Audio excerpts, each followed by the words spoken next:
મહેમદાબાદ શહેર ખાતે આવેલ ન્યાલકરણ સ્કૂલની અંદર નર્સરીમાં અભ્યાસ કરતી 3 વર્ષની ફૂલ જેવી કોમળ દીકરી હેતાંશી દેસાઈ જે બીમાર હોવાને લઈને 2-3 દિવસથી શાળામાં પણ આવતી ન હતી, ત્યારે બીમારીને લઈને પરિવારજનો દ્વારા પણ તેઓની સારવાર પણ કરવામાં આવી હતી, છતાં પણ દીકરીનું દુઃખદ અને કરુણ મોત નીપજતા સમગ્ર શાળા પરિવારમાં શોકની લાગણી વર્તાઈ હતી। ત્યારે દીકરીના પિતા એવા જયેશભાઈ દેસાઈ પણ શાળાની અંદર શિક્ષક તરીકે ફરજ બજાવતા હોય, જેને લઈને સમગ્ર શાળા પરિવાર તેમજ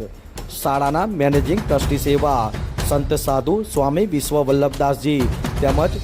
પ્રિન્સિપાલશ્રીઓ, શિક્ષકગણો અને વિદ્યાર્થીઓ દ્વારા આ દુઃખદ ઘટનાને લઈને તેમજ આ દીકરીની દિવગત આત્માને પ્રભુ શાંતિ અર્પે અને પરિવારજનો પર આભ ફાટી જાય એવું દુઃખ આવી પડ્યું છે, તો પરિવારજનોને પણ દુઃખ સહન કરવાની શક્તિ આપે તેને લઈને શાળાનું શૈક્ષણિક કાર્ય બંધ કરીને રજા જાહેર કરવામાં આવી હતી, તેમજ શાળા સંકુલની અંદર વિદ્યાર્થીઓ દ્વારા શાળા પરિવાર અને સંત સાધુ સ્વામી વિશ્વ વલ્લભદાસજી, પ્રિન્સિપાલશ્રીઓ, ટ્રસ્ટીશ્રીઓ દ્વારા દીકરીની દિવગત આત્માને પ્રભુ શાંતિ અર્પે અને પરિવારજનોને દુઃખ સહન કરવાની શક્તિ આપે તેને લઈને 2 મિનિટનું મૌન રાખીને દીકરીની આત્માની શાંતિ માટે પ્રભુ પ્રાર્થના કરવામાં આવી હતી। આમ 3 વર્ષની દીકરીના દુઃખદ અને કરુણ મોતને લઈને સમગ્ર ન્યાલકરણ સ્કૂલમાં દુઃખની લાગણી વર્તાઈ હતી અને 2 મિનિટનું મૌન ધારણ કરીને શૈક્ષણિક કાર્ય બંધ કરીને રજા ઘોષિત કરીને દીકરીની દિવગત આત્માની શાંતિ માટે પ્રાર્થના કરવામાં આવી હતી અને શ્રદ્ધાંજલિ અર્પણ કરવામાં આવી હતી। વિરાંગ મહેતા, મહેમદાબાદ।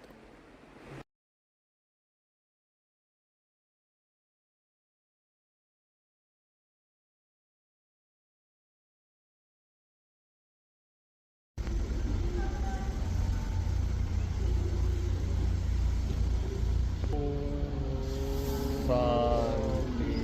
શાંતિ શાંતિ। નામ છે, શું પરિચય છે આપનો? મારું નામ સંદીપ એમ પારેખ છે।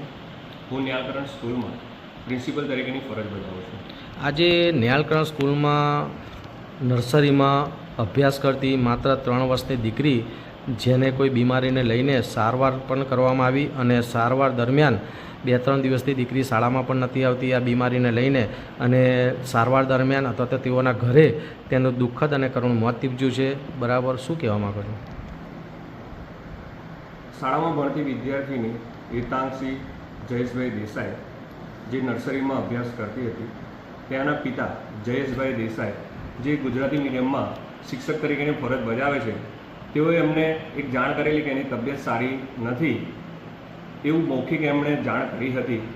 પરંતુ આવી ઘટના બનશે એવું અમને ખ્યાલ હતો જ નહીં, કારણ કે નાની એક ફૂલ જેવી સુંદર બાળકી કે જે કહેવાય કે નર્સરીમાં રેગ્યુલર આવતી અને સરસ રીતે ભણતી હતી બાળકી, પરંતુ એને કોઈ આવી તકલીફ હશે તો સારવાર પણ એને પપ્પાએ સારી કરી, પરંતુ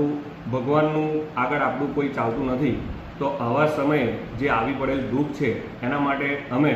પૂરો શાળા પરિવાર એ બાળકીના પરિવાર સાથે છે। અમે પણ દિલગીરી વ્યક્ત કરીએ છીએ, સાથે સાથે સાંત્વના પણ અર્પણ કરીએ છીએ કે બાળકીને સ્વર્ગસ્થ એમ કહેવાય કે વૈકુંઠમાં વાસ થાય એવી અમે પ્રાર્થના કરીએ છીએ। આ સાથે બાળકોને પણ શાળામાં મૌન પઢાઈ અને